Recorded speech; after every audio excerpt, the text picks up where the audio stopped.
and sometimes a bit of luck comes with that as well.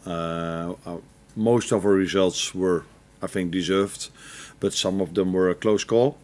And then, then you have maybe a bit of luck as well. But in general, not surprised because of the quality I already thought that was in the team. And when I started working with them, I also saw how much effort they put in to get these results.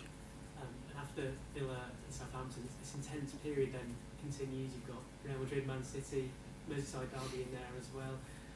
With this sort of challenge coming up, how are you managing the expectations within the squad, especially after this?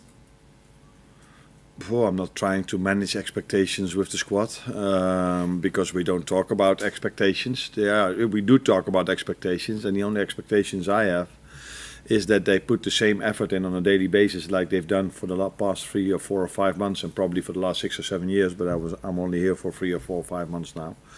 That's the only expectation there is, that they work every day as hard as they can to get their habits, our habits, what we want to see on a pitch in the best possible way.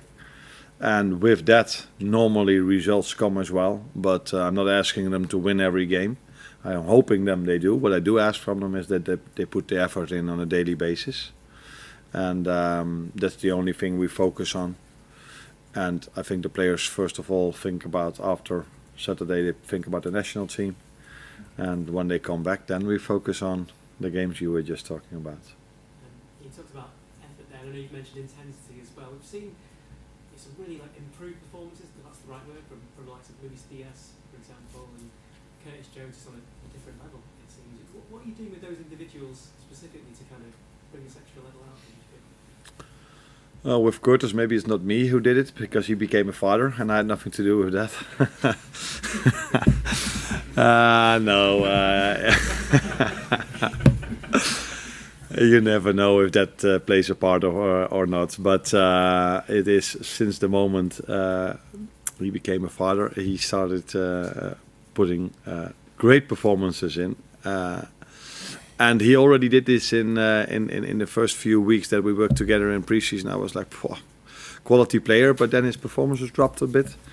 But since the moment he, like I just said, became father, he's outstanding again. And I don't think it might have to do a bit with that, but in general, I think it has to do with the way the team plays, because every player that comes in has a good performance, and that probably tells you a lot about the quality of the team, how they play together. That then, as a result of that, individual performance are good as well. So parenthood makes you a better player, perhaps? In his situation, it seems like this. So let's wait if that is true. Arne, just to build on something you were asked there, in terms of the expectation, you spoke about what it's like with the players amongst the squad, but the wider sort of Liverpool group, the fans, all the noise around the club. The start that you've made has been historic, it's been remarkable. So do you try and keep a lid on people's expectations of you and your team, or do you allow people to dream a little bit? I always feel and think that what the outside world is talking about, that is not always what comes inside the training ground, like the AXA or at my former clubs at Feyenoord.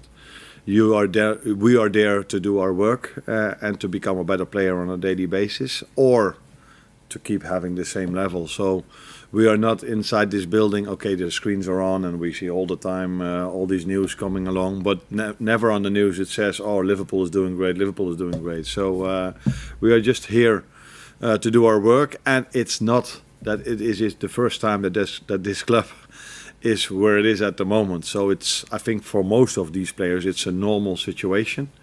And I don't think they get carried away at all by us being top of the league at the moment, because they know how small the margins are when it comes to our results, and also how small the margins are when you look at the amount of points we are ahead of the other teams. And what about the fans? Do you ask them to keep their feet on the ground, or are you quite happy for them to get excited and wonder about what can come? If the end result is of them being excited to bring the atmosphere they brought in the second half against Brighton and the whole game against Leverkusen, I'm hoping they will keep being excited for as long as they possibly can be, because that atmosphere helped us in both games a lot. So, maybe that's your answer. Lee Carsley said that Curtis Jones is one of the best players he's worked with in terms of ability. How far would you go with that, and what makes him such a good player? What makes him such a good player? He has a lot of qualities on the ball. When he has the ball, he's never afraid to do something special with it.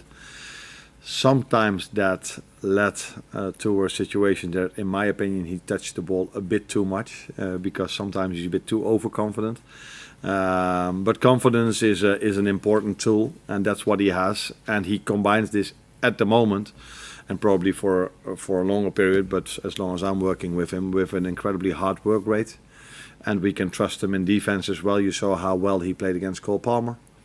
So he's quite complete, but for him now, and I used this word I think a few days ago, for him now it's all about consistency.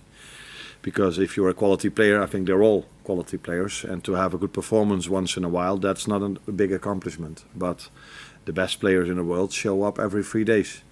And if he wants to continue progressing, that's what he has to show now, to be every 3 days the player he's been for us in the last few weeks.